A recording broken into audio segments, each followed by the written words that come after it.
Welcome back to CfTesla. My name is Cody, and today we're going to be talking about a way that you can get yourself kicked out of the full self-drive beta program, some new exciting ways that we're going to be tracking each new update to the full self-drive beta program, among a few other things.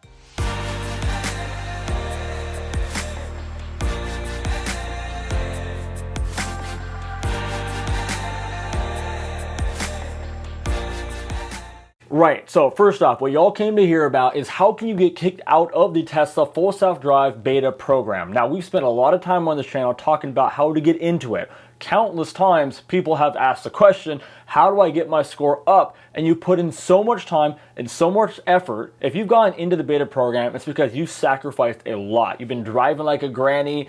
You've been doing so much to get your score to 100 that you're able to qualify. Now, we've got a new set of beta testers potentially coming in this weekend if you have a score of 99, maybe even as early as tomorrow. So now, how do you make sure you don't lose it? Well, we've seen an email come out that's been covered by Teslarati here that is talking about what people are getting, this email people are getting when they're about to lose the beta program. So let's read that. Here's what it says.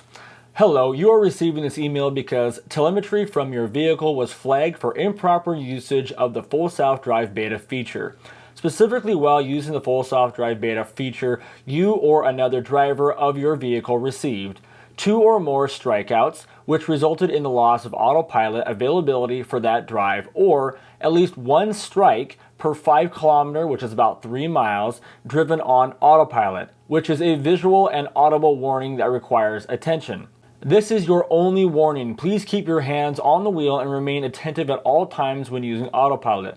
The car is not autonomous, and if you aren't paying attention, a crash could happen, and you or others could get hurt or worse. So failure to abide by these warnings will result in removal from the full self-drive beta feature from your vehicle. So let's break this down now. So they told us a lot of stuff in that email we got to talk about. First, let's talk about those 2 ways you can actually get this email sent to you. And by the way, it sounds like you're only getting it the second time you've gotten the offense. So the first time you're not going to get a warning. The second time you get this email, and it sounds like this is the only one. There's not going to be a third. So if you get this, you're on thin ice. And what we also don't know is what window you're in when maybe your strike goes away. And I get why Tesla has to do this, and we'll talk about that a little bit later. So let's talk about the first one. So the first one says 2 or more strikeouts, which result in the loss of autopilot availability for that driver. Now, a strikeout is going to be when you are going down the road and autopilot just turns off and you're not allowed to put it back into autopilot again on that drive.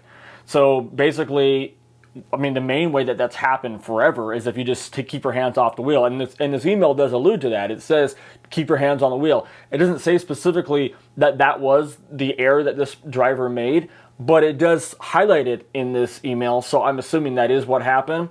And so what happens if you're not familiar with Tesla is you have to keep your hand resting right there on the wheel, and about every 30 seconds or so, you got to apply some pressure, some torque on the wheel so that the car basically knows you're paying attention. Now, this could be talking about other things as well, because if you're inside the full self-drive beta program, you now are being monitored by that inside camera right above that rear passenger mirror.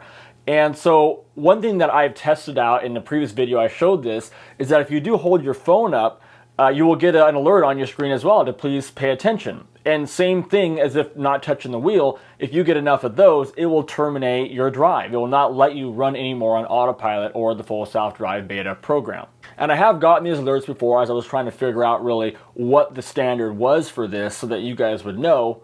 I'm just glad I didn't test it out to the extreme because I haven't gotten this email. So basically, if your autopilot gets turned off once, okay, that's strike 1. If you get kicked off again, twice, and again, I don't know the time frame, that's strike 2, you get the email. Strike 3, all of a sudden you no longer have the full self-drive beta. I don't know if you're going to get an email telling you that or you'll just be gone off your car, but that's how that works. Now, the second way that you can get this done is we're talking about just strikes themselves. So when your car pops up and tells you to keep your hand on the wheel or pay attention to your drive, what that's basically doing is giving you a strike.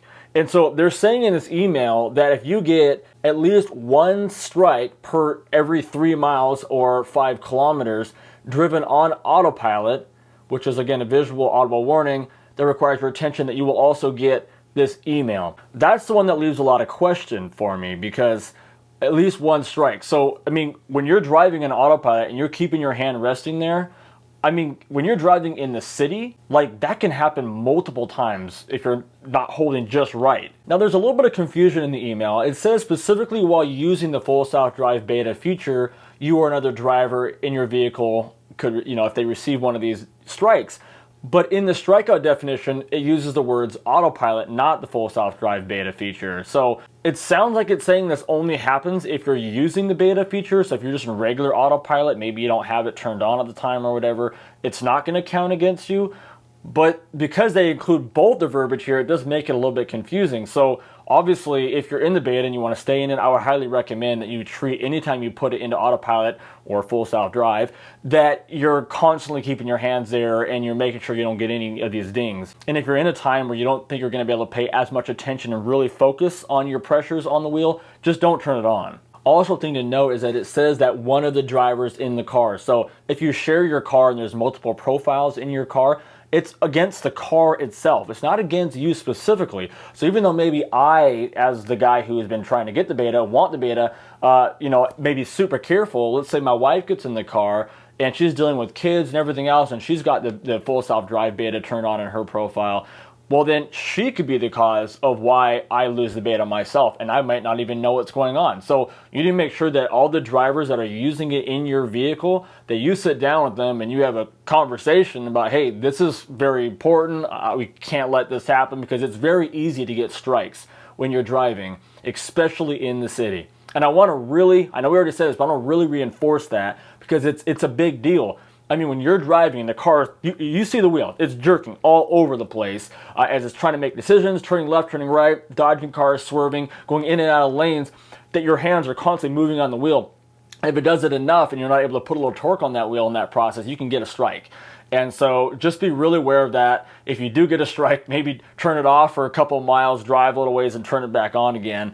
The thing that's hard is it doesn't tell you how many strikes. It says at least one strike per about 3 miles driven on autopilot. But they don't say how many consecutive 3 miles that you get a strike it's going to take to get kicked off, because it's extremely easy to get one strike in a 3 mile range. So, I mean, obviously that's not enough to kick you off. So I'd be curious to see more of these emails coming out and figuring out what people are actually doing to achieve them. It would certainly be my guess that they're talking about in a certain period of time, let's just say 10 miles, if you've got at least one strike per 3 miles or 5 kilometers during that drive. That would make a lot more sense. It's just very vague here. So bottom line, like we all know, but even more so now, keep your hands on the wheel. Be very, very, very attentive when you're driving in the beta of what you're doing. Don't sit back, relax. Don't think that this is easier. You have to pay attention, a minimum, I would say 5 times, maybe even 10 times more than you did before you got on the beta.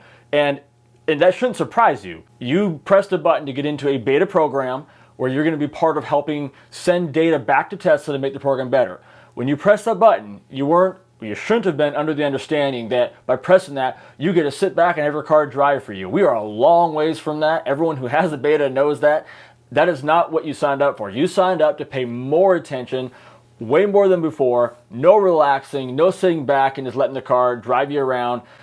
And that's what you're supposed to be doing. So just a quick warning there. Okay, so let's talk a little bit about some things changing on the channel here. So first off, as you guys know, if you've been around the channel a while, that I've been sponsored by Insta360. So we've got 360 cameras, and we've been using GoPros a lot on the channel. We got the 8, we got the 9, and then just yesterday, we got the 10 sent here. So what I'm gonna be doing now to help bring the channel up to be as good as it can be in terms of quality is we're gonna be recording now in over 5K when it comes to our driving videos. The camera that is pointing outside of the car, or I guess through the front windshield that shows the screen and all that. And the reason for that is not because you can see it in 5K. Most of your screens you're looking at is less than 720 quality because your settings are just set super low and you have to manually turn those up to like 1080. But the reason why I record in 5K, even though it's a bear to edit with, is because it allows me to zoom in on the screen as well as zoom in on things outside my windshield to show you different things that the car is dealing with. So we'll have that in future drives, as well as we'll have this other camera though on the 4K pointing back at me. And then we'll get crazy with using the 360 camera, mounting it on the car and other things to try to get the many perspectives on different things that we can do. And the reason why I want to do that is because of the next topic, which is that what I'm going to start doing is with all the future updates of the video, we're going to break each section of the car's driving down differently. So if you've been around the channel well, you know I do multiple videos testing out each different update and see what the progression is. And what I've always done is I go back and compare it to the previous update. And we take a look at the old drive video, then we look at the new one, and we compare the two. We're going to do the same thing when it comes to the full self-drive beta. We're going to take a look at, maybe let's just say one day we'll attack the unprotected lefts. So we'll take a look at what is done in some of the previous updates and the previous software versions, and then we'll do that drive and see the difference. And we'll compare them, put them side by side, and maybe the next time we'll do traffic, maybe next time we'll do crosswalks and whatever else. But we're going to continue to do them and track the progression like I always have on the same street so we can check them off and approve them. It doesn't really do a whole lot for people and myself if we're just going to new areas all the time, testing out something, and we don't really know, is that better, is it not better? We can say, is it, well, that's cool, but we want to actually see progression. That's what I've been doing since I started the channel. That's what we're going to start doing now. We're going to try to get the best footage possible. So if you guys like that, you want to be a part of this and get the best information you can that's out there on the progression of the full self-drive beta, not just challenges, but actual watching progression, take a second right now, go down and subscribe to the channel, hit that like button, and I'll see you guys on the next video.